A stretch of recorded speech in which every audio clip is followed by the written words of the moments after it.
सुरुवातीत 2003, 4, 5 पर्यंत द्राक्षाच्या बागा होत्या। तदनंतर केळीमध्ये आम्ही भरपूर, त्याला दुसरं काहीच नको।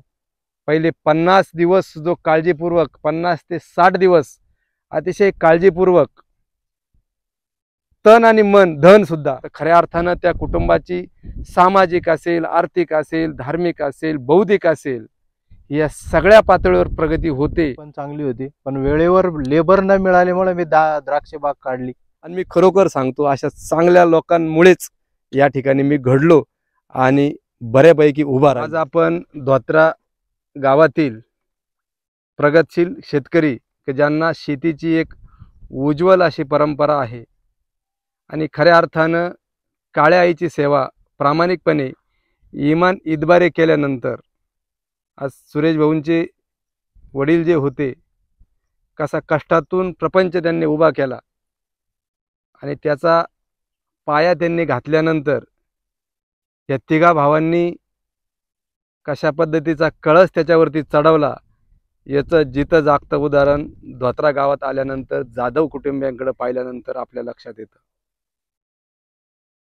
या क्षेत्रात काम करत असताना चांगल्या लोकांची एक माळ वाहण्याचं काम आम्ही मागील 15-20 वर्षामध्ये केलं आणि त्यात सुरेश भाऊंची साथ आम्हाला 2003 पासून मिळाली आणि 2003-4 पासून आम्ही एकत्रित काय जे शेतीविषयक कामं असतील, मग त्या ऊसाच्या लागवडीच्या तारखा असतील, ऊसाच्या व्हरायटी असतील, द्राक्ष सुरुवातीत 2003, 4, 5 पर्यंत द्राक्षाच्या बागा होत्या। तदनंतर केळीमध्ये आम्ही भरपूर काम केलं आणि आता मागील 10-12 वर्षापासून एक अतिशय दर्जेदार उच्च उत्पादन गुणवत्तेचा माल घेऊन कांदा उत्पादनामध्ये आम्ही आता या ठिकाणी काम करतोय आणि ऊस शेतीमध्ये सुद्धा काम करत आहे। भाऊंचं वैशिष्ट्य असं का त्यांची शेतीप्रती असणारी निष्ठा आणि ते नेहमी त्यांच्या बोलण्यातून सांगतात, कांद्याला दुसरं काहीच नको। पहिले 50 दिवस जो काळजीपूर्वक 50 ते 60 दिवस अतिशय काळजीपूर्वक तन आणि मन धन सुद्धा जो ह्या कांद्याच्या शेतीत ओतील, पहिले 50 दिवस आपण या पिकासाठी द्या, मग पुढील राहिलेले जे आहे 60-70 दिवस त्याचा रिस्पॉन्स ते पीक आपल्याला दाखवतं आणि मग कांदा साठवणुकीमध्ये त्याचा आपण जे स्प्रेचे शेड्यूल आम्ही चर्चेअंती फायनल करतो ते आणि खत व्यवस्थापनाचं नियोजन दिवाळीपर्यंत ते कांदा ठेवतात आणि त्याचा परिणाम आर्थिक फायदा त्यांना कसा मिळतो हे आपण आता बोलता बोलता भाऊंकडून जाणून घेणार आहोत। अतिशय उच्च शिक्षित हे कुटुंब आहे। कृषीप्रधान देशामध्ये काम करत असताना खऱ्या अर्थाने देशाची जडणघडण जी होत असते ती असं शेतीशी प्रामाणिक एकनिष्ठ असणाऱ्या ह्या कुटुंबियापासूनच खऱ्या अर्थानं देशाच्या प्रगतीला जो हातभार जो लागतो त्या अशा कुटुंबियापासून लागतो आणि मला खरोखर अभिमान आहे। आमची 15-20 वर्षाची मैत्री, नातेसंबंध तर आमचे आहेच, परंतु हे नातेसंबंध कुठंही ते शेती व्यवसाय करत असताना किंवा मी माझा व्यवसाय करत असताना ते कुठेही आडवे येत नाही। जिथं माझं चुकतं ते मोठ्या अधिकाराने मला काही सूचना करतात। आता काय होतं बऱ्याच वेळेस, आता शेतीवर आल्यानंतर फील्डवर आल्यानंतर आम्ही मोठ्या अधिकाराने सांगतो भाऊ आता धामंडी झाली पाहिजे, लेबरकडून हे गवत उपटलं गेलं पाहिजे। म्हणजे हे काय होतं, जो करतो त्याच्याकडून अनावधानाने काही गोष्टी राहतात आणि मग जो आमच्यासारखा येतो तो मग चालू सल्ला देऊन जातो। तसंच मी हा व्यवसाय करत असताना बऱ्याच वेळेस भाऊंचा मला फोन येतो, कधी दीपक शेठ आपल्याला इथं ह्या दुरुस्त्या करावं लागतील, अशा शेतकऱ्याला तुम्हाला जाऊन भेटावं लागेल, हा माणूस चांगला आहे, तो त्या शेतकरी आपल्याला आपल्या कुटुंबात सामील करून घ्यावा लागेल। असं मागील ह्या पूर्ण तिन्ही भावांचं मार्गदर्शन मला ह्या व्यवसायात मिळालं आणि खरोखर मी सांगतो, मी चांगल्या माणसांच्या संगतीत गेलो। अतिशय हा धार्मिक हे जे कुटुंब आहे सद्गुरू नारायणगिरी महाराजांच्या सेवेतील हे कुटुंब आहे आणि एक आध्यात्मिक पाठबळ प्रतिष्ठान जर एखाद्या कुटुंबाला जर मिळालं तर खऱ्या अर्थानं त्या कुटुंबाची सामाजिक असेल, आर्थिक असेल, धार्मिक असेल, बौद्धिक असेल, या सगळ्या पातळीवर प्रगती होते आणि मग हेच कुटुंब खऱ्या अर्थानं प्रगतशील कुटुंब किंवा प्रगतशील व्यक्तिमत्व या ठिकाणी तयार होत असतं। तर भाऊंचा आमच्या बाबतीत असणारा जो अनुभव आहे तो तसेच ही 25 डिसेंबरची आपली लागवड आहे। 2 खत व्यवस्थापनाचे डोस आणि कीटकनाशक बुरशीनाशकाच्या 2 फवारण्या झाल्या। जोडीला आम्ही योग्य संजीवक पिकाच्या वाढीच्या अवस्थेनुसार घेतलं आणि खताचे 2 ॲप्लिकेशन लागवड आणि खुरपणी अशा पद्धतीनं ह्या पिकाला झालेलं आहे. थोडंसं गोड पाणी आणि थोडं क्षारयुक्त पाणी. आता इथं ज्या 2 विहिरी आहे भाऊंच्या, तर यांचं पाणी थोडंसं खराब आहे. रान हे जाड आहे, फार डीप रान आहे.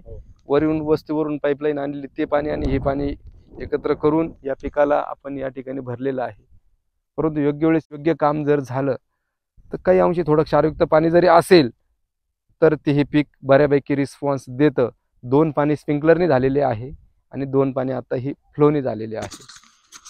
तर भाऊंनी आतापर्यंत ह्या प्लॉटचं संगोपन कसं केलं आणि दरवर्षीचा त्यांचा काय अनुभव असतो आणि आमच्यासारखे जे तरुण शेती व्यवसायात असतील किंवा शेतीशी निगडीत जो शेती व्यवसाय असेल किंवा शेतीशी निगडीत जे व्यवसाय आहे यात उभे राहत आहे, खऱ्या अर्थानं अशा मार्गदर्शक लोकांचं मार्गदर्शन जर आम्हाला मिळालं निश्चितच सकारात्मक दृष्टिकोन आमच्यात येईल आणि राष्ट्राच्या जडणघडणीमध्ये कुटुंबाची जडणघडण होत असताना खऱ्या अर्थानं ती एक राष्ट्रसेवाच आहे. जो नेटका प्रपंच करतो त्याला वेगळी समाजसेवा करण्याची किंवा वेगळं काही सांगण्याची गरज पडत नाही. असं मार्गदर्शन भाऊंनी आम्हाला वारंवार करावं. नमस्कार. नमस्ते. 2003 पासून त्यांची आणि आमची मैत्री पण आहे आणि संबंध पण आहे. तर ते वेळोवेळी आम्हाला मार्गदर्शन करता, आम्ही पण करतो. आमचे मन जुळल्यामुळं खूप चांगलं आहे. आणि द्राक्ष बाग पण होता त्यावेळेस 2003. मी 90ला लावला होता, पण 2003 पासून त्यांचा माझा प्रसंग आलेला आहे. मी पिंपळगाववरून औषध आणत होतो, पण ज्यावेळेस त्यांची आणि माझी गाठ झाली त्यांनी मला खूप मार्गदर्शन केलं आणि मी पण त्यांना सांगितलं असं असं केलं पाहिजे. तर आपले शेतकरी खूप चांगले आहे. इकडं तिकडं जाण्यापेक्षा इथं जर त्यांना वेळ कमी रेटमध्ये चांगल्या भावामध्ये जर औषधं मिळाले तर ते तिकडं जाण्याचं प्रमाण कमी करतील, तुमच्याकडे येतील. त्याच्यामुळं आमची आणि त्यांची खूप मैत्री झाली. ते रमेशगिरी महाराजांचे शिष्य आहे, आम्ही नारायणगिरी महाराजांचे आहे. नारायणगिरी महाराज पण आमच्याकडे येतात, रमेशगिरी महाराज पण येतात. आम्ही शेती करतो, 3 जण भाऊ आहे, 3 पण शेती करतो. शेती चांगली आहे. आमचे ऊस पण असतात, केळी होती, द्राक्षे होते आणि पेरू होते, डाळिंब पण होते. ते पण मार्गदर्शन ते करायचे आम्हाला. वेळोवेळी औषधं वगैरे इथं येऊन मार्गदर्शन केलं त्यांनी. काय खतं टाकायचे काय नाही. आमचे शेजारी पाजारी पण यायचे, त्यांना पण मार्गदर्शन केलं त्यांनी भरपूर. आणि आज आमचा प्लॉट पण चांगला आहे.